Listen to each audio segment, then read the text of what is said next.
What's happening, people? Back with another reaction, back with some more Duran Duran, and we're going back to their Arena live album, and we're going to listen to The Chauffeur, though I do have to mention, I think Izzy explained that the track list for this 99 reissue I have is slightly different from the one from the original 84 album, so yeah, I'm not sure. I think he was saying that in relation to Careless Memories, that that's not actually the last track on the original version of Arena.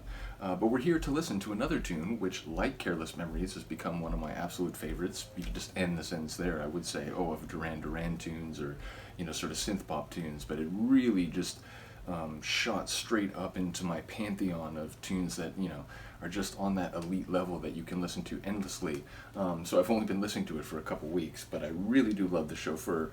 I remember Izzy and I think a couple other people explained the way in which it was written when Laban was at a kibbutz. Is that how you say it? If I'm not saying that correctly, I do apologize. But he was in Israel, and I think he saw like people across the way, including like children or something, and they were, you know, moving about, and you know the aphids were around, and so I think the lyrics sort of grew out of this visual template that he observed, or visual tableau rather, that he observed, and the way he sort of articulated it lyrically was brilliant.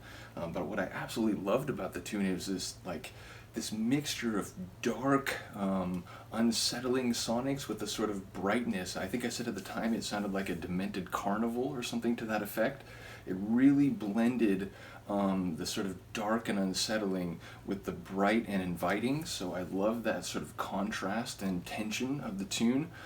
If you go back and watch my reaction, it was like one of my favorite reactions in the moment. I just really felt that tune. So yeah, check it out if you haven't, but ultimately let's get to the live version. This is from Arena, which it says recorded around the world in 1984. But like I said, I'm not sure if this particular lineup on my version of the album is the same as the earlier ones. Regardless, this is The Chauffeur by Duran Duran, and I've heard this version is different, so we'll have to see how it varies from the tune that I've already come to love so much.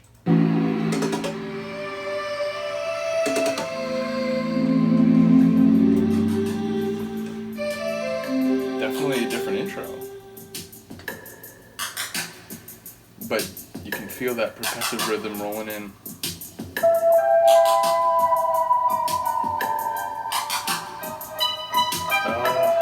I would lose my mind right here if I was at a concert and I realized this is what they were playing.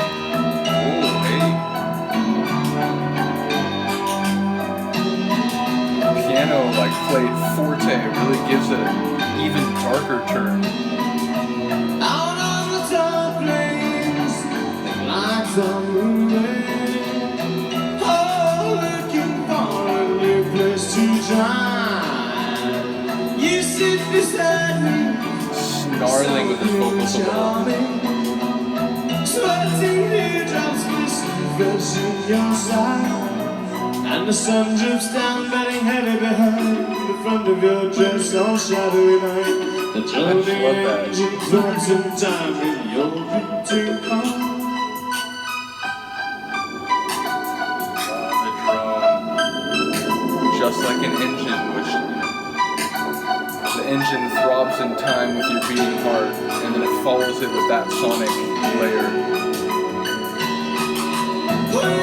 The keys are a nice addition, Living for another day, but it's heavy, it's like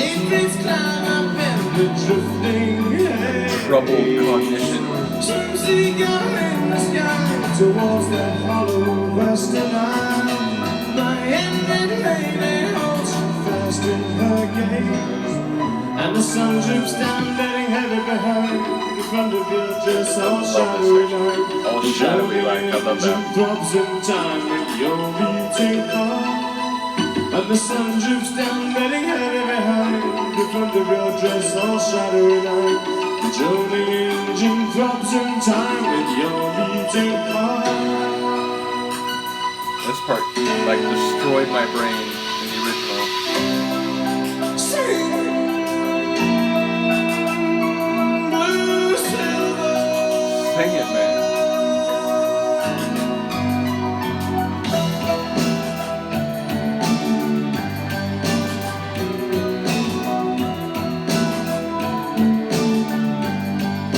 That's almost like a bit more of a psychedelic haze over it.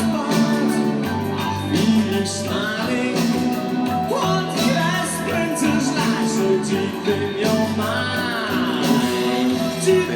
appreciate that line.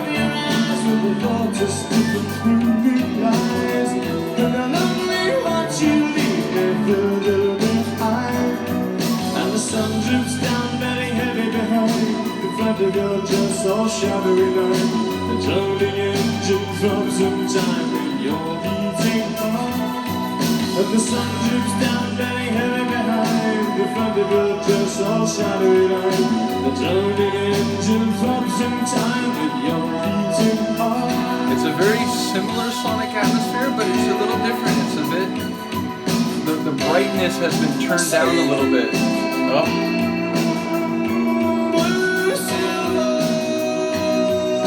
I love the way he sings that line. My God. I think he even extended it longer.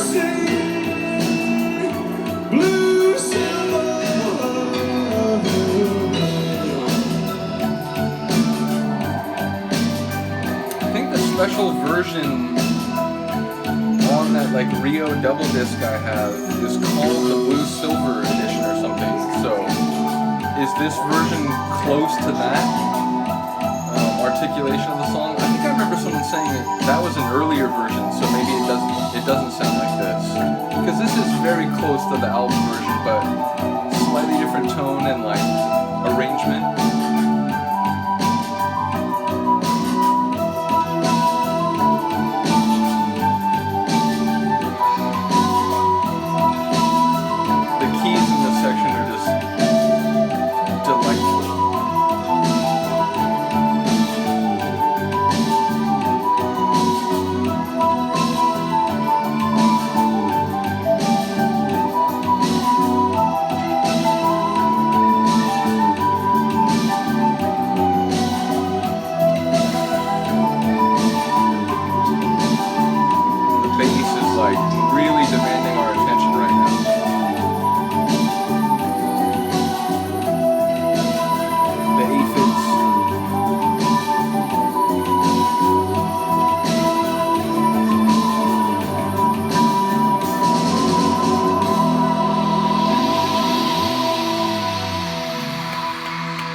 Keep cheering.